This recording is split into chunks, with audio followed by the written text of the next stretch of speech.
आज का युग बदल चुका है। लोग शहरों में रहते हैं, जगह कम है, जीवन तेज है। कई लोग अब दूध नहीं पीते, वीगन जीवन शैली अपनाते हैं। कहते हैं जानवरों से कुछ लेना गलत है, स्वास्थ्य के लिए भी सही नहीं। ये सोच बुरी नहीं है, क्योंकि इसके पीछे करुणा और स्वस्थ जीवन की चाह छिपी है। पर यहां एक गहरी बात छूट जाती है। गौ सेवा का अर्थ शोषण नहीं, संबंध है। गाय सिर्फ दूध का स्रोत नहीं, एक जीवित तंत्र। गाय केवल दूध नहीं देती, वो जीवन देती है। उसका गोबर भूमि को पुनर्जीवित करता है। उसका गौमूत्र प्राकृतिक औषधि है। उसकी उपस्थिति मन को शांत करती है। जब हम गाय से दूध लेते हैं तो हमें यह समझना चाहिए कि यह लेन देन नहीं, बल्कि पारस्परिक सहयोग है। हम उसे भोजन, आश्रय और सुरक्षा देते हैं।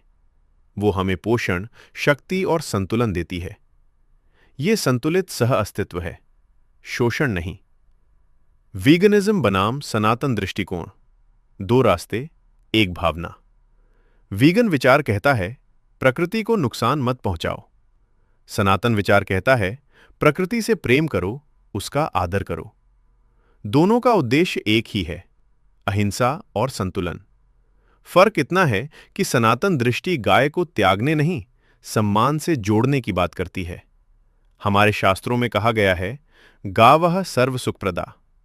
गाय सब प्रकार का सुख देने वाली है। और सुख केवल दूध नहीं, शांति, पवित्रता और जीवन की ऊर्जा भी देती है। आज के युवाओं के लिए इसका अर्थ, एक आधुनिक युवा के लिए गौ सेवा का अर्थ ये नहीं कि वो गाय पाले, बल्कि वो किसी गौशाला की मदद कर सकता है। दूध न पिए तो भी गौ आधारित उत्पादों, गोबर दिया, जैविक खाद, औषधि, साबुन आदि से जुड़ सकता है। गौ माता के प्रति सम्मान और पर्यावरण मैत्री सोच रख सकता है। यानी गौ सेवा अब आस्था नहीं, एक जीवन दृष्टि है, जो हमें प्रकृति, करुणा और संतुलन से जोड़ती है।